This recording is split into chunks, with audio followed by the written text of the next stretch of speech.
primeira pergunta, vamos logo começar, foi uma pergunta então feita pelo César Dourado. Ele perguntou o seguinte, pessoal: como ter uma boa gestão de manutenção? Essa pergunta ela é uma pergunta bem complexa que a gente tenta trazer de uma forma bem didática e algo que eu vejo que é o pano de fundo de toda uma boa gestão de manutenção. Para a gente começar, né, a gente poderia dizer que gestão, né, o gerenciamento, ele é o ato de conseguir gerar resultados. Então, para eu conseguir gerar resultados, eu preciso ter o engajamento das pessoas e principalmente trabalhar nas minhas rotinas e nas minhas melhorias. Então, quando eu tenho uma boa gestão de manutenção, a gente pode entender que é uma manutenção que agrega valor para a organização.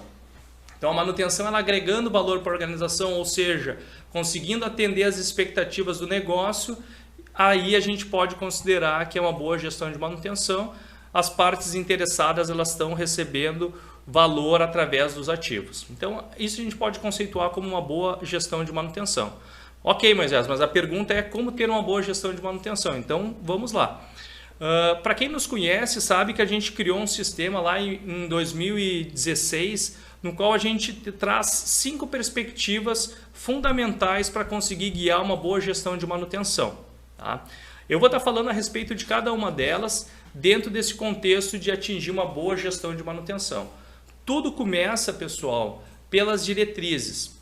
Essa perspectiva, o que ela traz para nós? Ela traz o seguinte, que eu preciso alinhar a manutenção aos objetivos estratégicos da empresa. Ou seja, a manutenção ela precisa entender quais são os aspectos importantes, os resultados que ela tem que entregar para que a organização consiga cumprir os seus objetivos organizacionais. Então esse é o primeiro ponto. A manutenção precisa estar alinhada às estratégias da empresa. E isso a gente vê dentro do processo de diretrizes. Vamos pegar um fato que é quando a gente fala em ativo, uma instalação, um equipamento, uma linha. Um dos principais expectativas do negócio em si é garantir a disponibilidade. Esse pode ser considerado o primeiro produto da manutenção. Então, se a gente pegar dentro das diretrizes, eu trago aqui para nós o aspecto, né, um valor que é a disponibilidade dos ativos. Se a gente for pegar uma norma específica 5462, ela traz o seguinte, que a disponibilidade é igual ao MTBF sobre o MTBF mais o MTTR, igual, né, vezes 100. Essa fórmula está dizendo o que para nós, pessoal? Que para eu conseguir atingir a disponibilidade, atingir o máximo de disponibilidade, eu preciso trabalhar na perspectiva de mantenabilidade. Ou seja, de uma forma bem simplificada, é a agilidade na intervenção. Então, a mantenabilidade pode ser representada através do indicador de MTTR, tempo médio de reparo. Quanto tempo a manutenção em média demora para fazer um reparo? Então, essa mantenabilidade é uma outra perspectiva dentro do nosso sistema de gestão. Se a gente for pegar a mantenabilidade, a gente pode considerar ela sendo o tempo de reparo, o tempo total de manutenção, que ele é dividido basicamente em 3 grandes tempos. Um tempo de preparação, um tempo de execução e um tempo de entrega. Nesse tempo de preparação é todo o diagnóstico da falha, verificação dos recursos, alocação dos recursos necessários para que consiga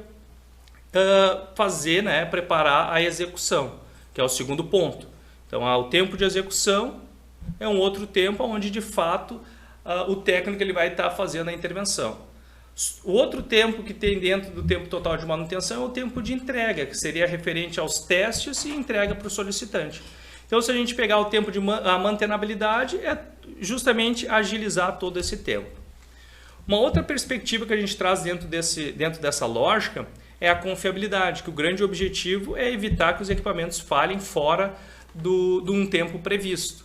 Então, a confiabilidade, o indicador que está relacionado a ela é o MTBF, tempo médio entre falhas. Se a gente for buscar a confiabilidade total, o conceito de confiabilidade total, a gente vai ter uma confiabilidade intrínseca, que basicamente é a confiabilidade que está associada a projeto, fabricação e instalação, e confiabilidade operacional, que é confiabilidade associada à operação e à manutenção. Então, olha a complexidade da confiabilidade. A confiabilidade ela inicia lá no projeto, assim como a mantenabilidade. Por que eu estou trazendo isso? Para ter uma boa gestão de manutenção, nós precisamos entender esses conceitos, essas perspectivas. No final eu vou fazer o fechamento e tudo vai ficar claro sobre a relação entre todos esses aspectos. Até agora o que a gente tem? Diretrizes que vai direcionar quais são os resultados que a manutenção precisa atender, os objetivos e indicadores. A gente destacou a disponibilidade, no qual a gente vai ter a relação de mantenabilidade e confiabilidade. Um outro fator importante é a proatividade. A proatividade é a melhoria contínua, ou seja, eu consegui agregar para melhorar minha mantenabilidade e agregar minha confiabilidade. Então, com essa perspectiva de melhoria contínua, aqui entra a engenharia de manutenção, aqui entra os processos de análise de disponibilidade, mantenabilidade e confiabilidade, principalmente para conseguir contribuir nessas duas fatores ali de cima.